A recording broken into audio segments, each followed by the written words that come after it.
UNESCO గుర్తింపు పొందిన రామప్ప దేవాలయం ప్రమాదంలో పడింది. రామప్ప టెంపుల్కు రైన్ ఎఫెక్ట్ పడింది. రామప్ప దేవాలయం పైకప్పు నుంచి వర్షపు నీరు లీక్ అవుతుంది. గత కొద్ది రోజులుగా కురుస్తున్న భారీ వర్షాలతో పలు చోట్ల లీకేజీలు ఏర్పడ్డాయి.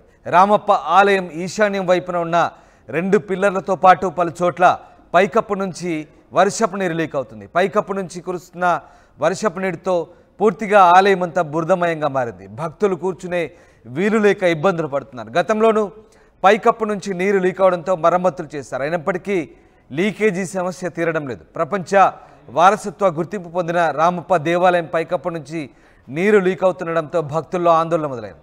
మరోవైపు గతంలో ఓ వైపుకు రామప్ప టెంపుల్ కుంగింది. తాజాగా భారీగా కురుస్తున్న వర్షాలతో రామప్ప పైకప్పు నుంచి ఈశాన్య వైపు నుంచి పూర్తిగా నీరు లీక్ అవుతుండడంతో ఆలయ పరిసరాలు పూర్తిగా బురదమయంగా మారిన పరిస్థితి. దీంతో భక్తులు ఆందోళన వ్యక్తం చేస్తున్నారు. గతంలో కూడా రామప్ప ఆలయానికి పలుసార్లు మరమ్మతులు చేపట్టినప్పటికీ తాజాగా మరొకసారి భారీ వర్షాలతో రామప్ప దేవాలయం పైకప్పు నుంచి నీరు లీక్ అవుతుండడంతో ఒక్కసారిగా రామప్ప ఆలయం చారిత్రక కట్టడమైనటువంటి ప్రపంచ గుర్తింపు పొందిన రామప్ప ఆలయం ప్రమాదం పొంచి ఉందని భక్తులు ఆందోళన వ్యక్తం చేస్తున్నారు. పర్యాటకులు కూడా ఆందోళన వ్యక్తం చేస్తున్న పరిస్థితి. అసలు రామప్ప ఆలయం పరిస్థితి ఎలా ఉంది? ప్రస్తుతానికి రామప్ప ఆలయంలో ఎందుకు లీకేజీలు చోటు చేసుకుంటున్నాయి? ఎందుకు శిథిలావస్థకు చేరుకుంటున్న పరిస్థితి? అసలు ఏం జరుగుతుంది? అధికారులు ఎలాంటి చర్యలు తీసుకోవడం లేదా? గతంలో మరమ్మతులు చేసినప్పటికీ మళ్ళీ ఎందుకు అలాంటి సమస్య పునరావృతమవుతుందో తెలుసుకునే ప్రయత్నం చేద్దాం. మా ప్రతినిధి వెంకటరత్నం లైవ్లో అందుబాటులో ఉన్నారు రామప్ప టెంపుల్ నుంచి.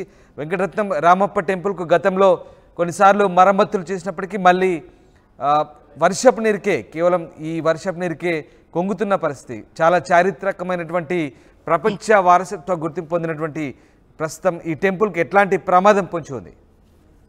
ఎగ్జాక్ట్లీ మీరు చెప్పినట్టుగా ప్రపంచ వారసత్వ గుర్తింపుగా పొందినటువంటి రామప్ప దేవాలయం కూడా ఇప్పటికీ అంటే యునెస్కో చేత గుర్తింపు పొందిందంటేనే దాని క్రెడిబిలిటీ ఏందో అర్థం చేసుకోవచ్చు. ఇప్పటికీ ఏంటంటే కేంద్ర ప్రభుత్వం అట్టహాసంగా యునెస్కోకు ప్రతిపాదనలు పంపించినటువంటి ఉన్నప్పుడు ఉత్సాహము ఆ తర్వాత లేకపోవడాన్ని కూడా మనం ఇక్కడ తీవ్రంగా గమనించాల్సింది. ప్రస్తుతానికైతే రామప్ప టెంపుల్ ఈశాన్య భాగం నుండి అంటే రాతి కట్టడం పై నుంచి కక్షాసనం ప్రాంతంలో మాత్రం ఈ వర్షం నీరు కురుస్తుంది.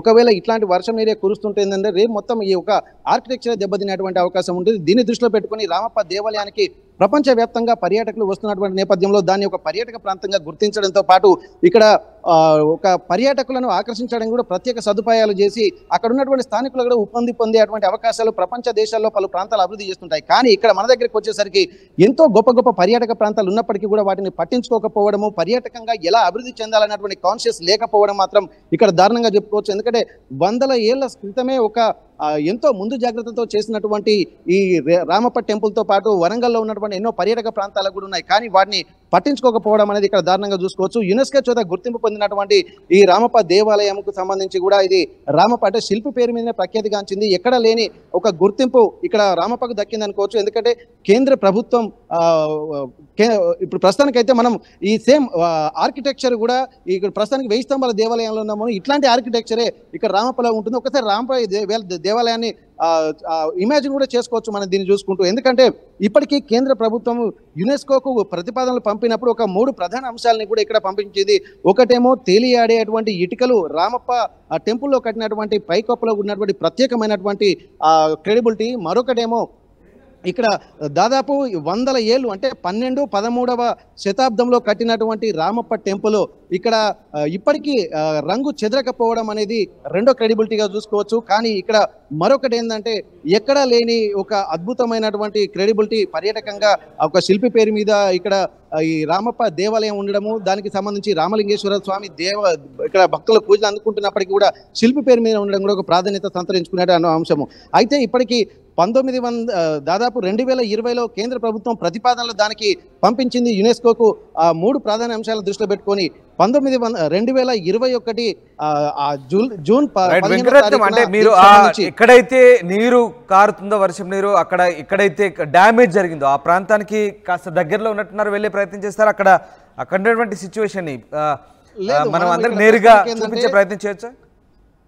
మనం ఇక్కడ దాదాపు రామ టెంపుల్ రామప్ప టెంపుల్ దగ్గరికి వెళ్ళలేదు, 1000 స్తంభాల దేవాలయం దగ్గర ఉన్నాము. సేమ్ ఇదే ఆర్కిటెక్చర్ ఉంటుంది కాబట్టి ఆ రిజంబుల్ గా ఉంటుంది కాబట్టి మనం ఆ విజువల్ చూపించేటువంటి ప్రయత్నం చేస్తున్నాము. రామప్ప టెంపుల్ కి ఇంకా దానికి సంబంధించి ఇంకా మనం వెళ్లాల్సి ఉంటుంది. నెక్స్ట్ అక్కడికే ప్రయాణం సాగిస్తున్నాం మనము.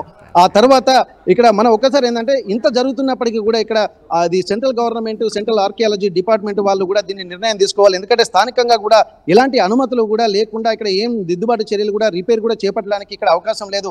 ఎందుకంటే మొత్తం ఒక 500 మీటర్ల దూరంలో ఒక బఫర్ జోన్ గా దాన్ని నిర్మించారు. ఆ బఫర్ జోన్ లో ఎట్లాంటి ఎత్తైన మండపాలు కానీ, భవనాలు కానీ, ఆ కన్స్ట్రక్షన్స్ కానీ నిర్మించకూడదు. అలాగే 100 మీటర్ల లోపు కూడా 10 మీటర్ల కంటే ఎక్కువ నిర్మాణాలు కూడా చేపించకూడదు. ఒకవేళ నిర్మాణాలు చేపడితే మాత్రం జిల్లా కలెక్టర్కి సంబంధించినటువంటి ఆదేశాలు, వారి యొక్క సూచనలు మాత్రం పాటించాల్సినటువంటి అవసరం ఉంటుంది. కానీ ఇప్పటికీ అక్కడ ఎలాంటి నిర్మాణాలు చేపట్టకపోవడానికి కూడా ప్రధాన కారణం కూడా సెంట్రల్ ఆర్కియాలజీ డిపార్ట్మెంట్ ఆంక్షలు ఉన్నాయి. కానీ ఇప్పుడు ఆ 1000 స్తంభాల గుడిని పోలిన పూర్తి కట్టడం సంబంధించినటువంటి సేమ్ అట్లాంటిదే ఇక్కడ రామప్ప అప్పుడే కాకతీయుల కాలంలో 13వ శతాబ్దంలో నిర్మించిన కట్టడం. అది అలాంటి ఆనవాళ్ళే ఉంటాయి, పూర్తిగా అట్లాంటి శైలితోనే నిర్మించబడ్డ. బట్ దీనికి సంబంధించి స్థానికంగా ఆర్కియాలజీ డిపార్ట్మెంట్ కావచ్చు, అధికారులు ఏమంటున్నారు? ముఖ్యంగా ఇది యునెస్కో గుర్తింపు పొందింది కాబట్టి ఖచ్చితంగా కేంద్ర ప్రభుత్వం ప్రత్యేకంగా దీనికి నిధులు కూడా కేటాయిస్తుంది. కానీ ఎందుకు ఇట్లాంటి నిర్లక్ష్య ధోరణి? ప్రస్తుతం ఆ కట్టడాన్ని కాపాడుకోవాలంటే ఎట్లాంటి చర్యలు తీసుకోవాల్సిన అవసరం ఉందని స్థానికులు అభిప్రాయపడుతున్నారు. మీ దగ్గర ఎవరైనా ఉంటే కనుక వాళ్ళతో మాట్లాడించే ప్రయత్నం చేయండి. ఓకే, తప్పకుండా. ఎందుకంటే కేంద్ర ప్రభుత్వం వాళ్ళు అంటే అవ్వ పెట్టదు, అడుకోదు ఇవ్వదన్న సందర్భంగా ఉంది. ఎందుకంటే అట్టహాసంగా కేంద్ర ప్రభుత్వం యునెస్కో గుర్తింపు పొందే విధంగా చేసింది. కానీ ఇక్కడ పర్యాటక ప్రాంతంగా డెవలప్ చేయడంలో మాత్రం విఫలమవుతుంది అనుకోవచ్చు. దీనిపై స్థానికులు కూడా తీవ్రంగా మండిపడుతున్నటువంటి పరిస్థితి. ఒకసారి ఇప్పుడు రామప్ప దేవాలయంతో పాటు ఎన్నో పర్యాటక ప్రాంతాలు ఉన్నప్పటికీ కూడా వారి పాలన పట్టకపోవడాన్ని కూడా చాలా తీవ్రంగా పరిగణించాలి. తెలంగాణ ప్రభుత్వం వచ్చిన తర్వాత కూడా కాకతీయుల శిల్ప కళా వైభవాన్ని ఎంతో అభివృద్ధి చేస్తామని చెప్పి అన్నారు. హెరిటేజ్ సిటీగా గుర్తింపు పొందడంతో పాటు ఇక్కడ 1000 కోట్ల రూపాయలు కూడా ప్రత్యేక ప్యాకేజీ కింద ప్రకటిస్తామని చెప్పి బీఆర్ఎస్ గవర్నమెంట్ వచ్చిన తర్వాత కూడా ఇక్కడ చెప్పింది. కానీ వాళ్ళు ఏమాత్రం చేయకపోవడం చూడడం ఒకసారి మనం గమనించాలి. స్థానికులు కూడా ఉన్నారు మనతోటి. శ్రీనివాస్ గారు, ఇప్పటి వరకు మీరు ఈ దేవాలయాలు, టెంపుల్ల మీద ప్రధానంగా అక్కడ మీరు దృష్టి పెడుతున్నారు. అటువంటిప్పుడు ఈ ఎంతో క్రెడిబిలిటీ ఉన్నటువంటి రామప్ప టెంపుల్ని కూడా ఇట్లాంటి వర్షపు నీరు వాడుతుండడాన్ని మీరు ఎట్లా చూస్తున్నారు? అసలు ఆ పాలకులకు ఏమైనా చిత్తశుద్ధి ఉందని భావించవచ్చా మనం? వాస్తవంగా సార్, అది యునెస్కో గుర్తింపు పొందింది, వారసత్వ టెంపుల్గా దాన్ని గుర్తించిందంటే మేము చాలా అంబరాన్ని దాటి సంబరాలు చేసుకోవడం జరిగింది. అది 3 నాళ్ళ ముచ్చటగానే మూసింది. ఎందువల్లంటే 4 రోజుల నుండి ఎడతెరిపి వర్షాలు పడుతున్నాయి. ఈ నేచర్ని మనం ఏమీ చేయలేం. బట్ ఏంటంటే అన్ని కోట్లు వెచ్చించినప్పుడు ఒక భాగం నుండి అది నీళ్లు కారుతున్నాయంటే that is going to be అది చాలా డ్యామేజ్ కావడానికి అవకాశాలు ఉన్నాయన్నమాట.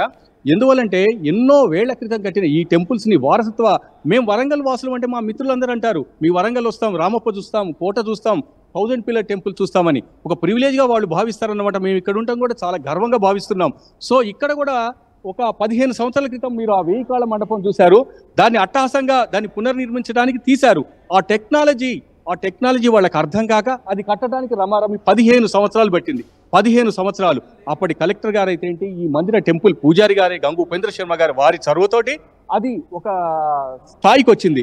ఇప్పుడు రామప్పని మనం ఇంకా కొన్ని ఏళ్ళు మన తరాల వారికి ఒక వారసత్వ మాన్యుమెంట్గా దాన్ని చూపించాలంటే దాన్ని మొక్కై వంగనిది మానై వంగన అన్నట్టు ఆ చిన్న చిన్న రిపేర్స్ చేస్తే బాగుంటుంది. ఇప్పుడు మీరు అన్నారు నెక్స్ట్ ప్రయాణం ములుగు. ఈ భారీ వర్షాలకు ఆ రహదారి కూడా జలమయమైపోయింది. వాహనాలు పోవటం కూడా చాలా ఇబ్బందిగా ఉంది. అంటే అక్కడ టూరిస్టులకు సరైన వసతులు కానీ, ఆ తర్వాత రవాణా సౌకర్యాలు కానీ ఇవన్నీ మెరుగుపరిస్తే ఈ హెరిటేజ్ సిటీ వారసత్వ సంపద, ఈ టెంపుల్ని మనం రక్షించుకుంటున్నట్టయితే ఓరుగల్లు ప్రజలుగా మేము కోరుకునేది ఒకటే, ఈ 1000 పిల్లర్ టెంపుల్ అయితే ఏంది, మన వరంగల్ కోట అయితే ఏంటి, ఆ తర్వాత రామప్ప టెంపుల్ అయితేంది, కోటగుళ్ళు అయితేంది, వీటన్నిటినీ కూడా పరిరక్షించుకోవాల్సిన బాధ్యత మా మీద ఉంది, ప్రభుత్వం మీద ఉంది. ఓకే, అయితే ఇప్పటికీ ఎంతో దాదాపు 25 కోట్లతోటి కూడా రోడ్డు మార్గాలు కూడా రామప్ప టెంపుల్కి వేస్తున్నాం అని చెప్పి అధికారులు కూడా ప్రత్యేక చొరవ తీసుకుంటామని చెప్పి అంటున్నారు. కానీ అసలు రామప్ప టెంపులే ఇక్కడ ప్రశ్నార్థకంగా మారుతున్నటువంటి సమయంలో ఈ రోడ్లు దేనికి వేస్తున్నారు అనేది కూడా ఇక్కడ మనం ఆలోచించాల్సినటువంటి అవసరం ఉంది. అభివృద్ధి పేరుత ఇక్కడ తాత్కాలికమైనటువంటి చర్యలే మాత్రం తీసుకుంటుంది తప్ప ఒక పరిపూర్ణమైనటువంటి చర్యలు తీసుకుంటే పర్యాటకులతో పాటు ఇక్కడ ఉన్నటువంటి హెరిటేజ్గా గుర్తింపు పొందినటువంటి వ్యవస్థను మన వారసత్వ సంపదగా భవిష్యత్ తరాలకు అందించినట్టుగా గుర్తించేటువంటి అవకాశం ఉందని చెప్పి స్థానికులు కూడా చెప్తున్నారు. Right, yes, thank you Venkataratnam. 13వ శతాబ్దంలో కాకతీయులు నిర్మించిన రుద్రేశ్వర ఆలయం, రామప్ప ఆలయం ప్రస్తుతం శిథిలావస్థలో కొట్టుమిట్టాడుతోంది. రామప్ప దేవాలయానికి సంబంధించి పైకప్పు నుంచి వర్షపు నీరు లీక్ అవుతుంది. గత కొద్ది రోజులుగా రామప్ప దేవాలయ ఈశాన్య ప్రాంతం నుంచి వర్షపు నీరు లీక్ అవుతుండడంతో భక్తులు ఆందోళన వ్యక్తం చేస్తున్నారు. పూర్తిగా భక్తులు కూర్చున్న చోట వర్షం నీరుతో బురదమయంగా మారిన పరిస్థితి నెలకొంది. వరల్డ్ హెరిటేజ్ కట్టడంగా గుర్తింపు పొందిన రామప్ప దేవాలయాన్ని గతంలో కేంద్ర మంత్రి కూడా సందర్శించారు. కిషన్ రెడ్డి పర్యాటక మంత్రిగా ఉన్నప్పుడు ప్రత్యేక నిధులు కేటాయించి మంజూరు చేస్తామన్నారు. అయినప్పటికీ ఇంకా అట్లాంటి దుస్థితి నెలకొంది. ఈ వర్షపు నీరుతో పూర్తిగా ఆ ప్రాంతమంతా కూడా బురదమయంగా మారిన పరిస్థితి. ఇప్పటికైనా చారిత్రక కట్టడాన్ని కాపాడుకోవాల్సిన అవసరాన్ని స్థానికులు నొక్కి చెప్తున్నారు. కాకతీయుల కాలంలో నిర్మించినటువంటి ఆ కళా వైభవాన్ని కాపాడుకోవాల్సిందిగా స్థానికులు డిమాండ్ చేస్తున్నారు.